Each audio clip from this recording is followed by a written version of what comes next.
चाहिए। चल अब अपने आंसू पोंछ और मेरे साथ काम में हाथ बटा। इतना बोलते ही मीना रसोई की तरफ चल देती है।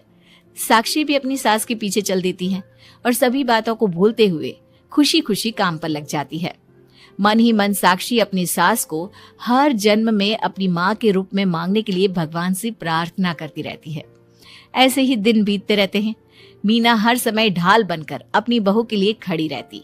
तभी एक दिन पड़ोसी, मीना, तूने अपने बेटे के लिए यह कैसी बहू चुनी है जिसकी माँ उसके पैदा होते ही गुजर गई? अरे ये तो कुलक्षणी है। ऐसों के घर का तो पानी भी नहीं पीना चाहिए और तूने उस घर से लड़की चुन ली। ये सब फालतू बातें हैं, ऐसा कुछ नहीं होता। मीना, तूने उस बिन माँ की बहू को बहुत सर पर चढ़ा कर रखा है। अभी भी वक्त है, संभाल ले उसे। कहीं ऐसा ना हो कि तेरे हाथों से फिसल जाए तेरी बहू। ये तुम लोग क्या बोल रही हो? मेरी बहू बाकी बहू जैसी नहीं है, वो तो कोहिनूर से भी कीमती है मेरे लिए। हमारा काम था तुझे समझाना। बहू को कभी भी बेटे से बढ़कर प्यार नहीं देना चाहिए, वरना उन्हें बिगड़ते देर नहीं लगती। और यहाँ तो तेरी बहू बिन माँ के पली बड़ी है। न जाने उसके बाप ने कैसे संस्कार दिए होंगे उसे। चुप करो तुम लोग। मैं अच्छे से समझती हूँ तुम लोग मुझे मेरी बहू के खिलाफ भड़काना चाहते हो। देख मीना, हम तेरी सहेलियां हैं, तुझे भड़काकर हमें कुछ नहीं मिलने वाला, लेकिन बहू को इतना सर पर चढ़ाना ठीक नहीं। हमारा काम तो सिर्फ तुझे आगाह करने का था, बाकी मानना न मानना तेरी मर्जी। चल मीना, अब हम लोग चलते हैं, तू अपना ध्यान रखियो। इतना बोलकर सभी लोग वहां से चले जाते हैं, जिसके बाद मीना घंटों तक सोच में डूब जाती है और अपने बहू के प्रति इतनी सारी बातें सुनकर कहीं ना कहीं उसके मन में भी साक्षी के लिए हीन भावना जन्म लेती है। तभी वहां पर साक्षी भी आ जाती है। माँ जी, ये लीजिए चाय। रख दे और जा। क्या हुआ माँ जी, आप कुछ उखड़ी उखड़ी सी लग रही हैं। कहाँ ना जा यहाँ से, एक बार में तुझे सुनाई नहीं देता क्या? अपनी सास का बदला सा व्यवहार देख साक्षी तुरंत वहां से चली जाती है। अगले दिन, बहू, बहू, कहाँ चली गई? साक्षी! जी माँ जी।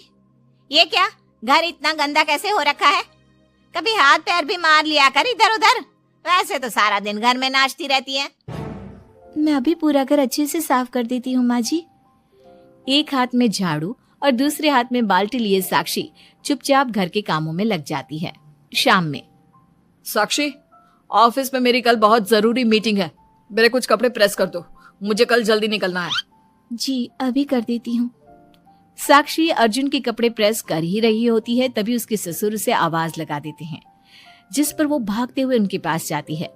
और थोड़ी देर बाद जब रूम में आती है तो वो देखती है कि अर्जुन के कपड़े बुरी तरह से जल चुके थे। मैंने कहा था ना तुमसे कि कल ऑफिस के मीटिंग में मुझे यही कपड़े पहनने हैं, उसके बाद भी तुमने मेरे कपड़े जला दिए। मुझे माफ कर दीजिए, मुझसे गलती हो गई। ये कोई छोटी मोटी गलती नहीं है, समझ में आ रहा है तुम्हें? शोर की आवाज सुनकर अभय और मीना भी वहां पहुंच जाते हैं। क्या हुआ, तुम दोनों लड़ क्यों रहे हो? पापा देखिए ना, इसने मेरी नई शर्ट जला दी जो मैं कल मीटिंग में पहनने वाला था। बेटा, उसे मैंने ही आवाज दी थी, इसलिए वो शायद जल्दबाजी में प्रेस का बटन बंद करना भूल गई होगी। पापा, अब आप भी माँ की तरह इसका साथ दे रहे हैं। अर्जुन, इस बार तू सही है और बहू गलत। आखिर वो इतनी लापरवाह हो कैसे सकती है? माँ जी प्लीज मुझे माफ कर दीजिए।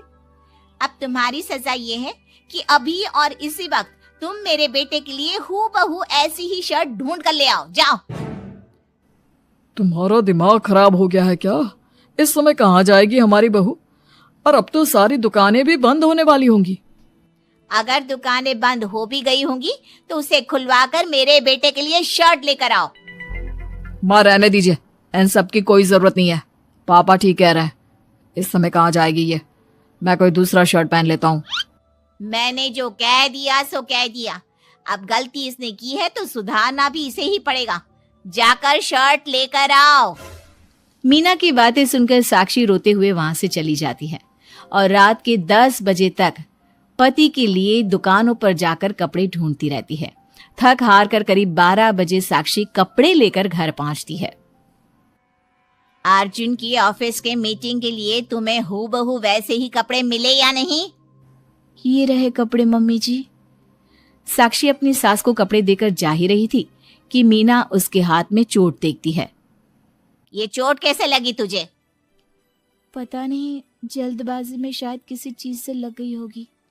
इतनी बड़ी हो गई हो, अब अपना ध्यान रखना कब सीखोगी? आप तो जानती ही हैं माँ, मैं बिन माँ की पली बड़ी हूँ। माँ के ना होने के कारण मेरे सर पर इतनी जिम्मेदारियां थी जिन्हें निभाते निभाते मैं खुद का ख्याल रखना ही भूल गई। लेकिन आप जानती हैं माँ, मुझे अब भगवान से कोई गिले शिकवे नहीं है, क्योंकि भले ही उन्होंने मुझसे एक माँ छीनी है, लेकिन उन्होंने आपको मुझे दिया है और अब आप ही मेरी माँ हैं। इतना कहकर साक्षी माँ से चली जाती है। साक्षी की बातों को सुनकर मीना को भी अपने कहे और अपनी गलतियों पर पछतावा होने लगता है, इसलिए वो बिना खाए पिए ही सो जाती है। अगले दिन, माँ जी, कल का सारा खाना तो ऐसे ही पड़ा है, आपने अच्छे से खाना नहीं खाया था क्या? मुझे भूख नहीं थी कल। साक्षी अपनी सास के दर्द को समझ जाती है और उसका हाथ पकड़ते हुए कहती है, चलिए माँ जी, मैंने आपके लिए आपके फेवरेट छोले भटूरे बनाए हैं। आपने कल रात से कुछ नहीं खाया था ना, इसलिए सुबह उठते ही मैंने पहले आपके लिए खाना बनाया है। खाना तो तूने भी नहीं खाया होगा ना, चल जाकर पहले तू खा ले। माँ जी, क्या हम साथ बैठकर खाना नहीं खा सकते प्लीज? बहुत दिन हो गए हैं। साक्षी के इस तरह बोलने से मीना का दिल पिघल जाता है और वो मान जाती है। साक्षी मीना के लिए खाना लगाती है, जिसका पहला निवाला मीना अपनी बहू को खिलाती है। मुझे माफ कर दे बेटा, मैं जानती हूँ पिछले कुछ दिनों से मैंने तुझे बहुत चोट पहुँचाई है, हो सके तो मुझे माफ कर देना। नहीं नहीं माँ जी, आपका पूरा हक है मुझे डांटने का। मुझे आपकी किसी भी बात का कभी बुरा नहीं लगा। अपनी सहेलियों की बातों में आकर मैंने अपने दिल में तेरे लिए नफरत पाल ली थी, लेकिन कल जब तुझे रोते बिलखते देखा तो मेरी ममता फिर से लौट आई। मुझे माफ कर दे बेटा, मैं एक अच्छी सास नहीं बन सकी। किसने कहा आपसे कि आप अच्छी सास नहीं हैं?